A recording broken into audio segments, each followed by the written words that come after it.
This case is involving an AirBNB that I rent in Upper Fells Point. The defendant stayed with me 2 nights last July, gave great positive feedback in person. By August 9th, the defendant filed a false report with AirBNB of a weapon at my property, unsecured, and a defamatory review that says unequivocally there was a gun at the front door, unsecured, within reach, a 9mm handgun in a small basket by the front door. Everything else was fine. That's a summary of it. Your Honor, I asked her via email on September 9, September 30, and October 30 to correct this false report. And I sent attached photos there showing, this is my dog's toy basket with some eyeglasses cases in it and one of his launch toys and my bike reflector. And this is probably what she saw unless she moved it. It's a gun attack. We would whip around our elbow, grab the shoulder, and knee the person.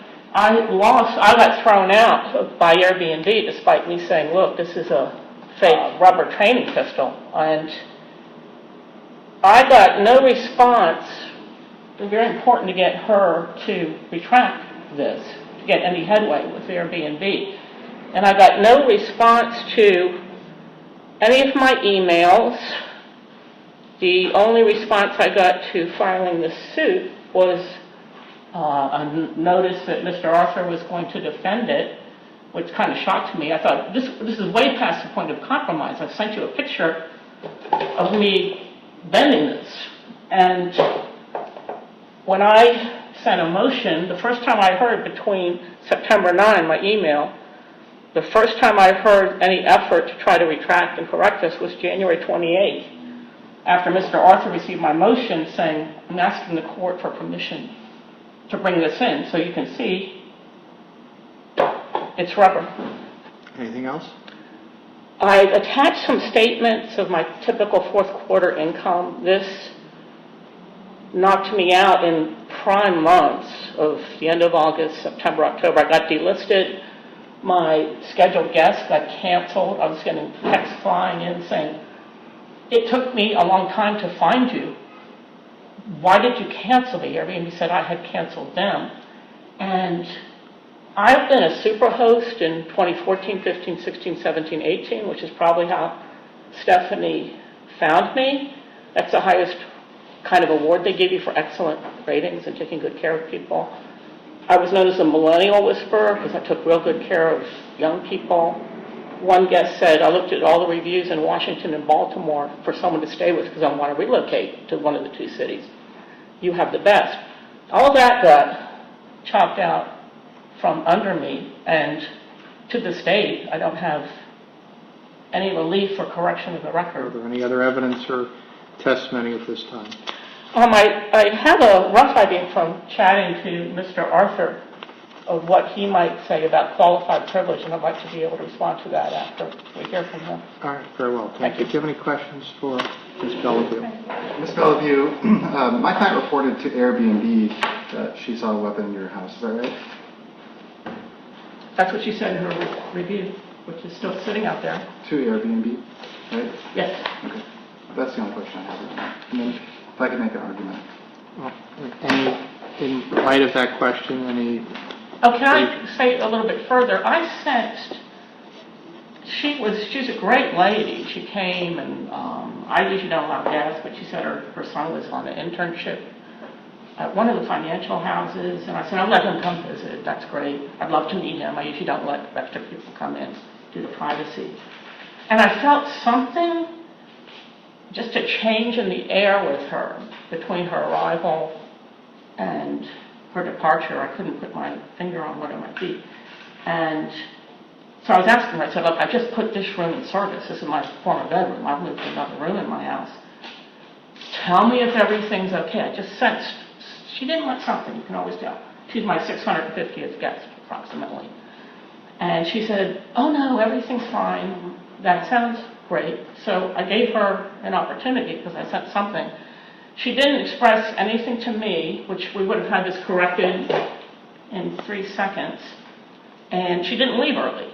She stayed, checkout's 11 a.m., she's there till 10:40, she's chatting with my other guest. Her husband speaks French, I had another French-speaking guest. I introduced them. I tried to take great care of her. And now I don't have any livelihood. I'm 64, it's gone. In light of that, redirect any recross? Yes. She seemed nervous, didn't she? You're saying that she didn't seem right, that there was something wrong, but she seemed nervous. She wasn't nervous. She was almost imperceptibly remote. Okay. If my client thought that the training pistol, which you say was in your house, was real, would that make you understand why she might be nervous about it at the door? If you had a loaded gun next to you, and you were asking my client, how did the stay work out, and she genuinely believed that you had a loaded gun next to you, do you think that she would rationally complain? Who? Your Honor. Just answer the Can you see why she might be nervous about that? If that were Who in the world leaves loaded guns by their front door? Who in the world? Especially 4-year superloads. Who's that crazy? That's not the question I'm asking. The question I'm asking is, can you understand why she might be nervous if she believed that there was a loaded gun? Everyone that sees this that says that is not a metallic texture. Well, you're picking it up and you're holding with it and you're interacting with the weapon. Just looking at it makes me a little bit uncomfortable, but... There's no trigger, my friend. Okay. You're still not answering the question directly, which is you acknowledge I am. My answer is that... no. There was no call whatsoever. Unless she has some incredible traumatic experience in her life with a gun, which is possible, my sister does. If she has that horrible traumatic experience, then I might get it. But this isn't like I work for AirBNB and they're my boss and you go and want to tell them something. This is more like you're staying with grandma. It's very person to person. If she's uncomfortable, I'll be like, I am sorry, that's in the dog's toy basket. I will make it so you, if you have a trauma that's existing, unlike my other 650 guests, I'm so sorry, Stephanie, I'll move it. You're right, later. In this picture, this is one of the pictures that you showed the court? Right. And this is... Stephanie has it. This is the shelf where this bowl that you're showing the court was, right here. What is to the left of the shelf? This is... To the left of it is more shoes and some wall hangings in my front door. Okay, then your front door. Yeah. Your front door, okay. Mm-hmm. So, now, work with me hypothetically here. At the front door, how hard would it be to reach this what you say is rubber gun? You take 2 steps. Okay. What do you mean? What, you want to hold it? No, I'm asking... I'm asking whether or not you could have stepped over and reached it while you were speaking with Stephanie. She came in when I wasn't there.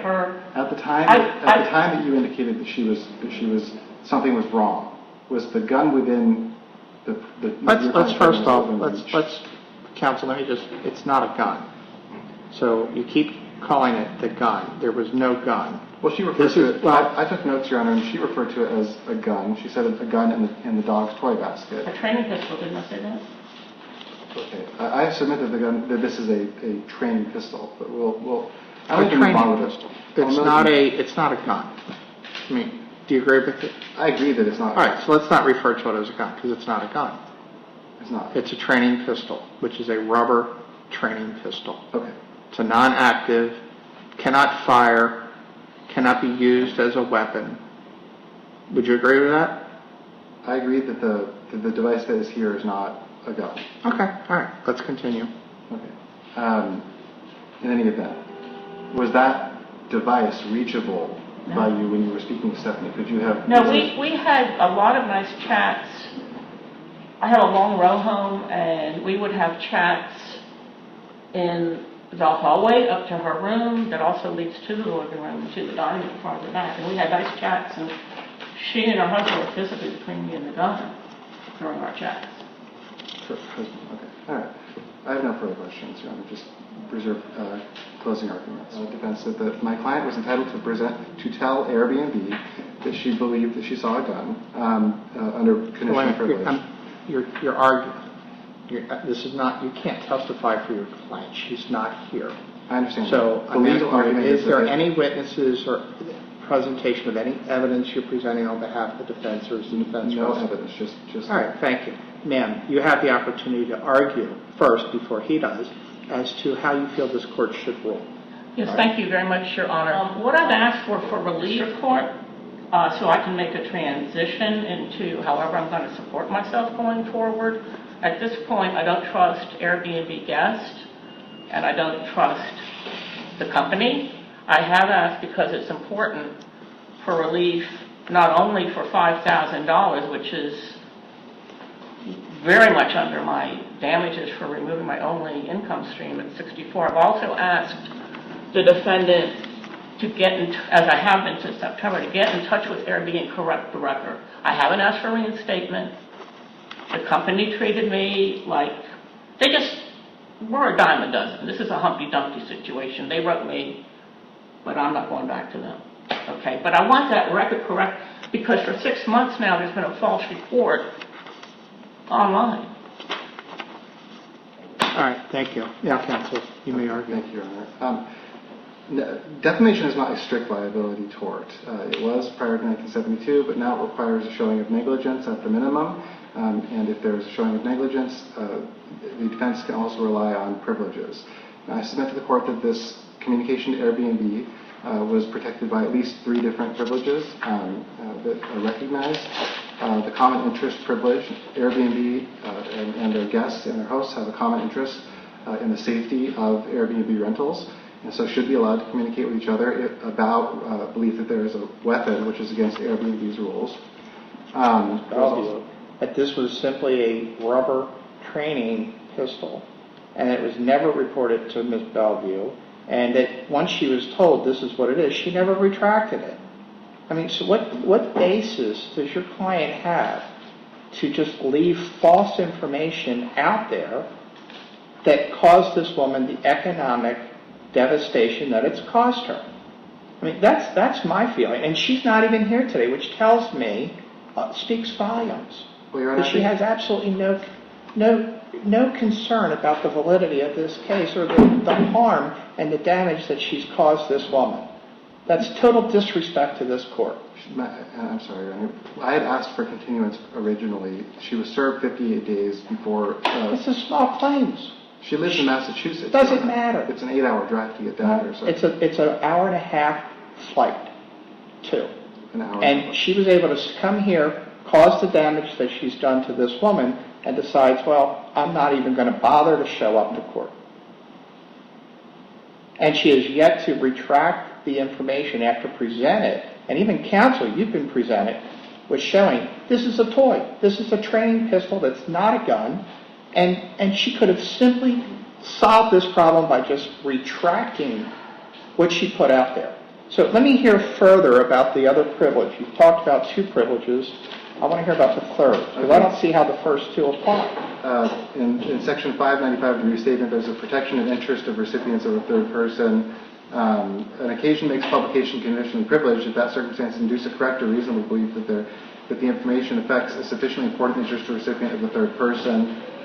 That would be Airbnb as the third person. She notified Airbnb. Airbnb has sufficiently important interest to prevent firearms from being unsecured in their rentals. So the fact that she may have been wrong about this doesn't invalidate the privilege. She was privileged to report a safety concern that she had. Once she's sorry to keep interrupting you, but once she's advised that she was wrong, doesn't she have an obligation to correct it?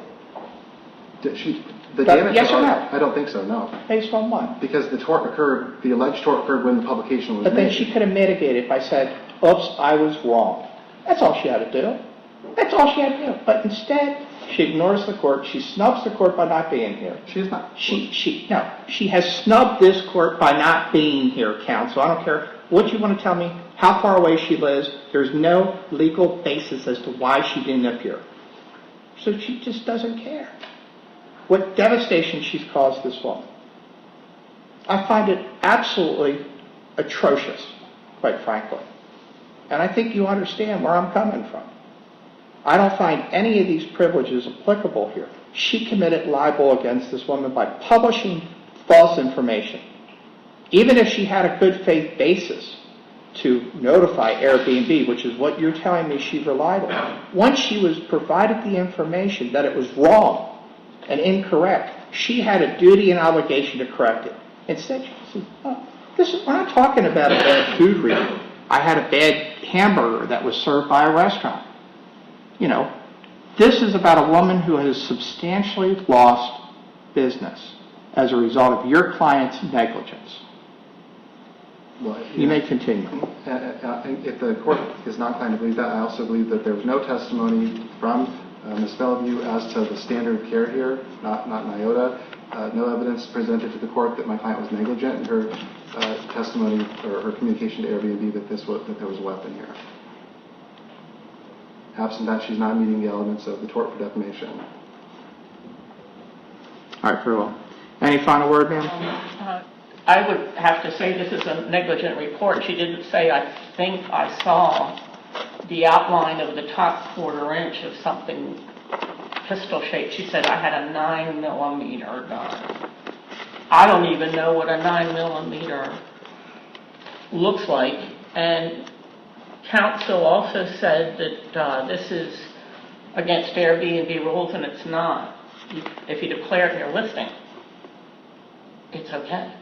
And she said that, actually this guest said that in her review, that you have to declare this under AirBNB policy. Well, they're always changing it, and I've been there 5 years, and you sign on and they change it. It's not against the rules to have a handgun, if it were real. And I have to really concur with Your Honor. Starting September 9, this could have been, starting the day she stayed with me, it could have been worked on so she would be comfortable and happy. All right.